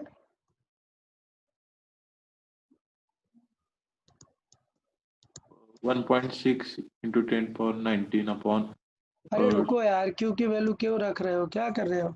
जस्ट बताओ, क्यू के फॉर्मेट में बताओ, ई के फॉर्मेट में। 1 upon q upon Q upon T. t time period. period T और टाइम पीरियड कैसे निकालेंगे? Mega. Omega. Very good, 2 pi by omega. बहुत ही अच्छे यार। सो बेसिकली करंट हो जाने वाली है क्यू ओमेगा अपॉन 2 पाई। बस यही जानना था हमें, इतना ही। अब हमें क्या निकालना है? Dipole moment. फॉर्मूला क्या है भाई डाइपोल मोमेंट का? NA NIA। ठीक है। सो मैग्नेटिक डाइपोल मोमेंट का फॉर्मूला है NIA। एम का फॉर्मूला देखे, एन क्या है? Number of turns, loop. Number of loops. So let's say 50 electron होते तो 50 लूप्स कंसिडर कर सकते थे, तो अभी के लिए हम क्या कंसिडर कर रहे हैं? सिंगल इलेक्ट्रॉन, मतलब नंबर ऑफ लूप क्या है? 1। क्लियर। करंट कितनी हो जाएगी? जस्ट अभी हमने देखी, Q omega by 2 2 pi pi. Area कितना हो जाएगा? Pi R square. Pi R square. ठीक है। तो अगर इसे थोड़ा सा सॉल्व करके देखें तो एम का एक फॉर्मूला टाइप बन गया यार कुछ। देखिए एम का फॉर्मूला क्या गया? Half Q omega R square. Done. हाँ। आपको समझ आया? ठीक है। तो ये एक हमने मैग्नेटिक डाइपोल मोमेंट का एक इलेक्ट्रॉन के लिए फॉर्मूला देख लिया। अब बताओ डायरेक्शन क्या होगी? इस फिगर को देख के बताओ। इलेक्ट्रॉन ऐसे मूव हो रहा है, इसका मतलब करंट कैसे मूव हो रही होगी? क्लॉकवाइज। क्लॉकवाइज। करंट क्लॉकवाइज है तो एम की direction down. Downward. Downward. Good. तो ये हो गया हमारा एम वेक्टर डाउनवर्ड। तो मैं डायरेक्शन सेपरेटली नहीं लिख रहा हूँ। ठीक।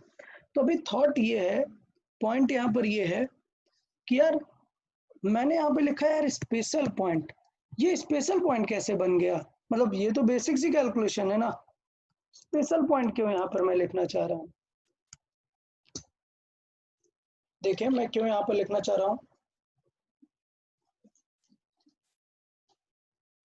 अच्छा देखो, मैं यहाँ पे स्पेशल पॉइंट क्यों लिखना चाह रहा हूँ। सपोज मैं आपको एक इलेक्ट्रॉन की जगह एक चार्ज्ड रॉड दे दूं, याद है चार्ज रॉड, और इस पे बहुत सारे इलेक्ट्रॉन हैं। ठीक है यार। तो इसका मतलब अगर मैं इसे ओमेगा से घुमाऊं तो क्वेश्चन इजी हो गया और टफ हो जाएगा?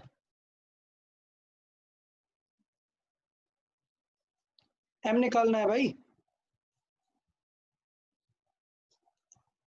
अच्छा बताओ, सारे इलेक्ट्रॉन की वजह से एम की डायरेक्शन क्या हो जाएगी?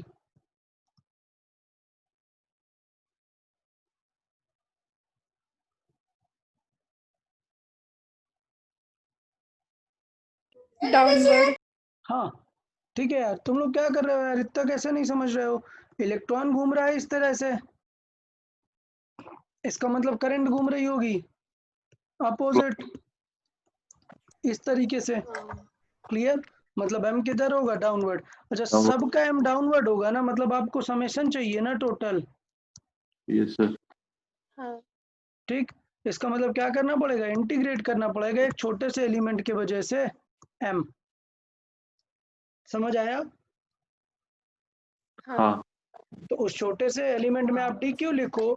उस छोटे से एलिमेंट का r आपको पता है, घूम तो सब लोग किससे रहे हैं? ओमेगा से ही रहे हैं। समझ आया यार? हाँ सर आए। तो ये चीजें हम निकाल सकते हैं, जल्दी से निकाल सकते हैं इंटीग्रेट करके। बट स्पेशल पॉइंट में आपको इंटीग्रेशन समझाना नहीं था मेरा मतलब, क्योंकि यार अगर सोचो ऑब्जेक्ट आपको कोई दूसरा सा दे दिया, तो कोई एक चीज है क्या जो सेम सिमिलर टाइप की फीलिंग रखती है? dm dq into R square को इंटीग्रेट करते हैं, बेसिकली ये रोटेट हो रही है, तो इसमें क्या आ जाना चाहिए? एक चीज आए। ठीक है, और हम इसका आय निकालना जानते हैं। तो अगर हम इसका आय निकालना जानते हैं तो हम बिना इंटीग्रेट किए भी काम कर सकते हैं। तो मैं ऑल्दो ऐसा मत मान लेना कि अरे सर ने तो गलत बता दिया बिना इंटीग्रेट करके। नहीं, इंटीग्रेट करके भी है, बट मैं बता रहा हूँ इंटीग्रेट करके टफ पड़ जाएगा। उसके जगह हम क्या अप्रोच करते हैं? एक इजी अप्रोच करते हैं।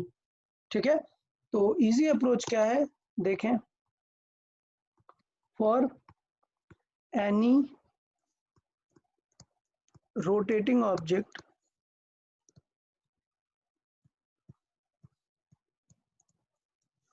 आपको पता है अगर किसी एक रोटेटिंग ऑब्जेक्ट पे कोई भी फोर्स चेंज नहीं हो रहा, मतलब अगर कोई भी फोर्स चेंज नहीं हो रहा, तो कौन सी चीज है जो कांस्टेंट रहेगी? बताओ।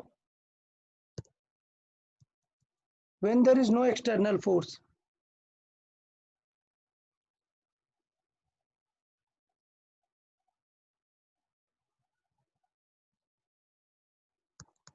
No I.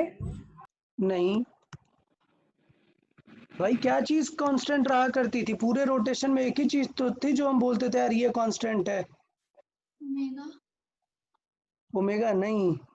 एक्सेलरेशन। अरे यार, अगर मुझे एक इक्वेशन बनानी है तो आप a1 is equal to a2 की बनाओगे? Torque. टॉर्क की बनाओगे यार? और गेस करें। अल्फा की। वाह, अल्फा इज इक्वल टू, कहीं पे देखा है यार ऐसे? मतलब रैंडमली हम अल्फा 1 अल्फा 2 करें? सर और थोड़ा सा काइनेटिक एनर्जी। सच में तुम लोग को याद नहीं आ रहा? कुछ I1 omega 1 is equal to I2 omega 2 नहीं याद आ रहा? हाँ एंगुलर। एंगुलर मोमेंटम यार, जब when there is no external force और टॉर्क, तो क्या बैलेंस करेंगे? Angular momentum will conserve.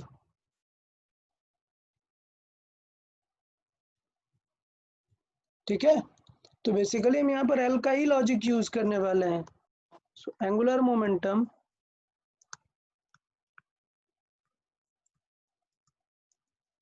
L क्या रहेगा? कांस्टेंट। अच्छा, एल का फॉर्मूला क्या है एक पार्टिकल के लिए, इलेक्ट्रॉन के लिए? M V R. ओमेगा के टर्म्स में क्या हो जाता है? M omega by R. नहीं एम ओमेगा बाई आर। अच्छा, नहीं। v is equal to R omega लिखेंगे ना, so M omega R square. v को आर ओमेगा लिख सकते हैं ना? अच्छा, ये भी लिखना पड़ेगा मुझे साइड में। ठीक है, v इज इक्वल टू क्या लिख सकते हैं? R omega. तो ओमेगा के टर्म्स में भी हम ये चीज़ें लिख सकते हैं। ठीक है, अब मैं यहाँ पर क्यों समझाना चाह रहा हूँ आपको, क्या एग्जैक्टली इंटरप्रेट क्या करना चाह रहे हैं हम वो देखें। कि यार अगर हम मैग्नेटिक मोमेंट और एंगुलर मोमेंट का रेशियो देखें तो देखो क्या आएगा।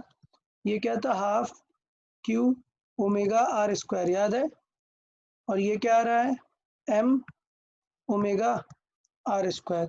तो देखो ये रेशियो क्या आने वाला है, ये रेशियो एम बाई एल का आपको आएगा क्यू बाई 2m। तो ये बिल्कुल इंडिपेंडेंट है, ये सारी चीजों से इंडिपेंडेंट है m/l का रेशियो, कि किस ओमेगा से घूम रहा है, किस रेडियस से घूम रहा है, कुछ फर्क नहीं पड़ता। सिर्फ फर्क पड़ता है किस पे, कि यार उस ज्योमेट्री में चार्ज कितना है। समझ आया? अच्छा, एंगुलर मोमेंटम निकालना तो हमने बहुत सीखा है ना, बिना इंटीग्रेशन, मतलब इंटीग्रेशन करके सारे रिजल्ट्स हमें याद है ना। तो इसलिए मैं इस चैप्टर में यहाँ पर आपको रिलेट करना चाह रहा था कि कैसे हम चीजों को रिलेट करने वाले हैं। ठीक है, सो m/l का रेशियो ये कांस्टेंट रहेगा और आपको याद रखना है ये।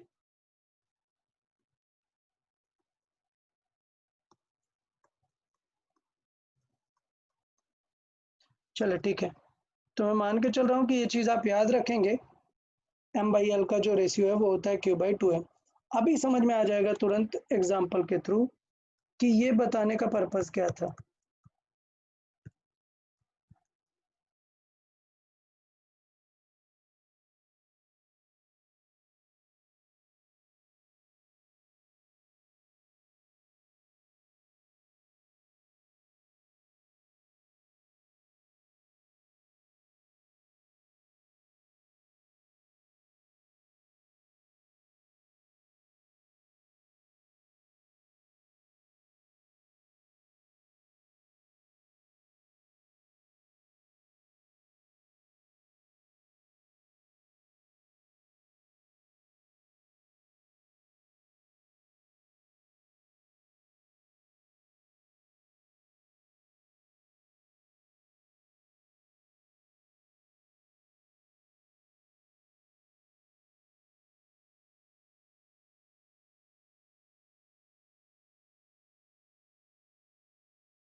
ओके, तो ये क्वेश्चन है कि एक रॉड है जो ओमेगा स्पीड से घूम रही है। ठीक है, एक रॉड है जो ओमेगा स्पीड से घूम रही है और आपको इसका मैग्नेटिक मोमेंट बताना है। डन। तो कैसे बताएंगे? तो मैंने बताया कि यार एक तो तरीका है, क्या करो, इंटीग्रेट कर दो, और दूसरा तरीका है कि जो मैंने अभी जस्ट समझाया। क्लियर? क्या है वो तरीका, देखें। We know that for any rotating object m/l का रेशियो क्या आता है? q/2m। 2m। q/2m। यहाँ पे ये जो m है मतलब मास है, ये कंफ्यूज नहीं होना है यार, इस m का मतलब है मास,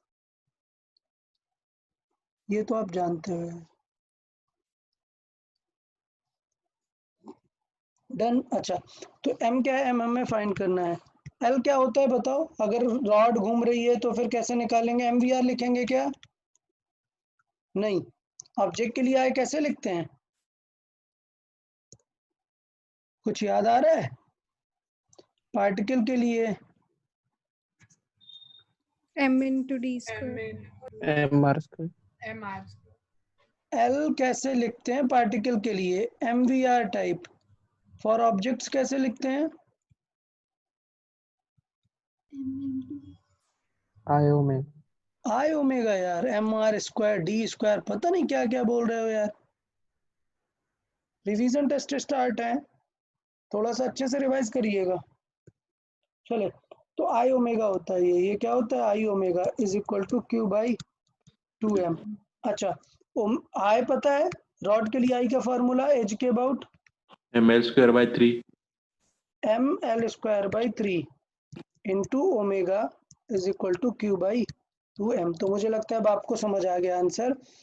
रोटेशन से करते मेहनत हो जाती, इससे ये मैं स्टेप लिख रहा हूँ क्योंकि मैं फर्स्ट टाइम सॉल्व कर रहा हूँ आप लोग के लिए, इसलिए मैं सिंपल वे में लिख रहा हूँ। अदरवाइज एक बार में पता चल जाता है कि आंसर क्या होगा। एल का इधर मल्टीप्लाई तो करना होता है। ठीक है, सो ये चीज समझना है। और एम का हमारा आंसर तुरंत आ गया। एम का आंसर क्या आ गया? 1/6 q ओमेगा l²। आप समझ पा रहे हैं?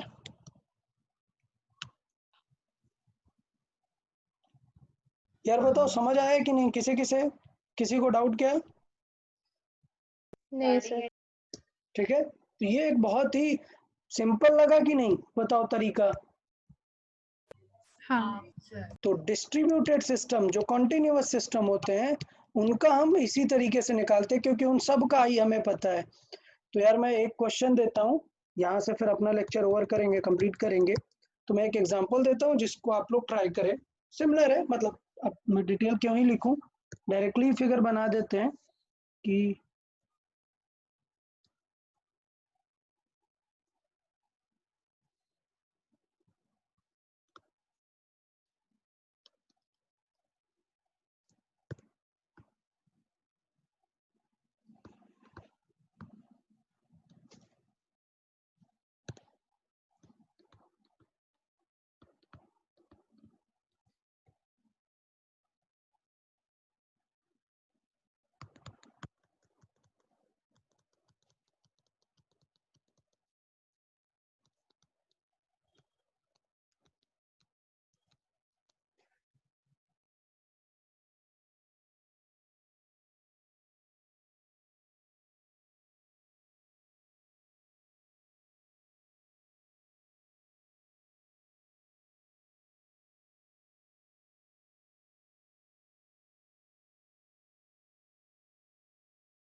चलिए जल्दी से सॉल्व करें तुरंत से।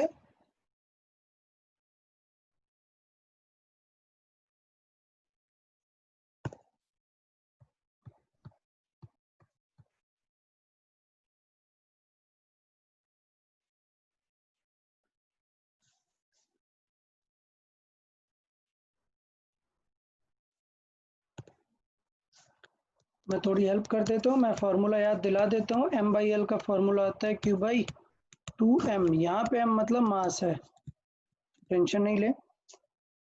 और हमें ऑलरेडी पता है that L is equal to क्या होता है, I ओमेगा होता है।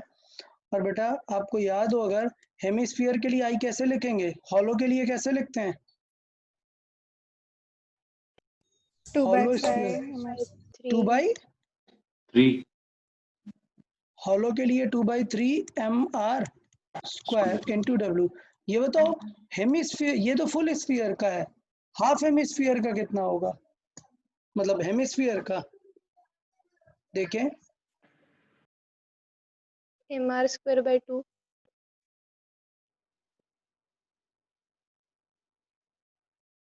mr²/2, ये फुल स्फीयर का है। हॉलो स्फीयर का कितना होता है, 2/3 mr²। यार हॉलो हेमिस्फीयर का कितना होगा, mr²/3। mr²/3। सबको क्लियर है? अच्छा हाँ। एक सेकेंड यार, ये बताओ एक पूरी रिंग का कुछ होता है, तो अगर मैं उसका एक पार्ट ले लेता हूं तो क्या बदल जाएगा क्या मोमेंट ऑफ इनर्शिया? यार moment of inertia geometry dependent होता है। अगर इस पूरी हाफ स्फीयर का ही मैंने मास m लिया है, तो ज्योमेट्री जब तक इस हॉलो टाइप की स्फीयर है, आंसर 2/3 ही रहेगा। यार तुम लोग तो बहुत भूल गए हो यार, रिवीजन थोड़ा अच्छे से करना है। काफी ऐसे एग्जाम्पल समझाए थे कि एक फुल डिस्क है और मैं अगर उसका एक पोर्शन भी ले लेता हूं, सिर्फ ये पोर्शन, इसका भी इसके अबाउट, इस सेंटर के अबाउट अगर डिस्क का mr²/2 होता है, तो इसका भी mr²/2 होगा, बस इसका छोटा m यूज होगा। किसी को डाउट यार अभी? नहीं सर। तो याद रहेगा हॉलो हेमिस्फीयर का भी यही रहने वाला है। तो इसका मतलब मैं लिख देता हूँ m/I omega is equal to Q/2m। ठीक, m अपॉन I की वैल्यू कितनी है, 2/3 mr² into omega is equal to Q/2m। तो क्या कैंसिल आउट होगा, m कैंसिल आउट होगा, बाकी पूरा आंसर 2 भी कैंसिल आउट हो रहा है। अच्छा ये याद रखना है थोड़ा सा, ये वाला m स्मॉल m है यार, कंफ्यूज मत होना। ठीक, तो मुझे लग रहा है आपको समझ आ गया कैपिटल M कितना आएगा, कितना आ जाएगा 1/3 Q ओमेगा आर स्क्वायर। बताओ यार ये मेथड इजी लगा या नहीं? हाँ अब जिसको यार आई याद नहीं है उसके लिए तो फिर मैं कुछ नहीं कर सकता यार। जिसको अगर प्रीवियस याद नहीं है आई के बारे में तो फिर यार कुछ नहीं कर सकते। यार मैंने जो भी अच्छे एग्जांपल्स थे वो सारे डिस्कस कर दिए। तो आज का लेक्चर टोटली डाइपोल मोमेंट पे हमने बात किया है और डाइपोल मोमेंट ऑफ स्पेशली एक लूप का, और अभी हमने डिफरेंट ज्योमेट्रिकल ऑब्जेक्ट्स का। तो आज के लेक्चर में किसी को कोई डाउट अभी? ओके नहीं सर। गुड। तो यार हम कल प्रैक्टिस शीट डिस्कस करेंगे। पहले मैं मैग्नेटिक इफेक्ट ऑफ करंट के डिस्कस करूंगा और फिर मैग्नेटिक फोर्सेस का डिस्कस करेंगे। तो यार प्रैक्टिस कर लेना है, डीसी पांडे बुक में से भी प्रैक्टिस कर लेना और इसमें से भी प्रैक्टिस कर लेना। अच्छा एक चीज़ और एक और अभी लेक्चर्स बाकी हैं मैग्नेटिक फोर्स में। अभी लेक्चर्स बाकी हैं इंस्ट्रूमेंट के। इधर तो थोड़ा सा आप लोग ये बताओ, इंस्ट्रूमेंट में मैंने गैल्वेनोमीटर पढ़ाया था। हाँ ओके, एमीटर पढ़ाया है, पढ़ा है। वोल्ट मीटर पढ़ाया है। हाँ सिर्फ इस टॉपिक में लास्ट बचता है साइक्लोट्रॉन। तो साइक्लोट्रॉन बाकी है। तो ये बताओ टेस्ट में मैं इनके क्वेश्चन ऐड करूं या ना करूं, सिर्फ यहीं तक ही रखूं? चलता है। इनके ऐड कर सकते हैं? हाँ सर। अच्छा बाकी लोग से बता दें यार, इनके ऐड करने हैं या नहीं करने?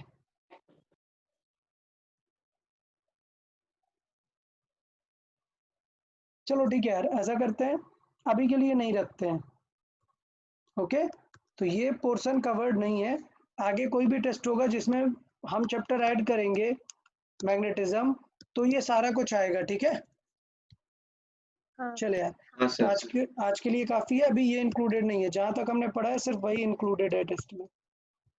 Okay okay then, good bye everyone. Bye bye sir. Bye bye bye bye sir. Sir. Bye. Next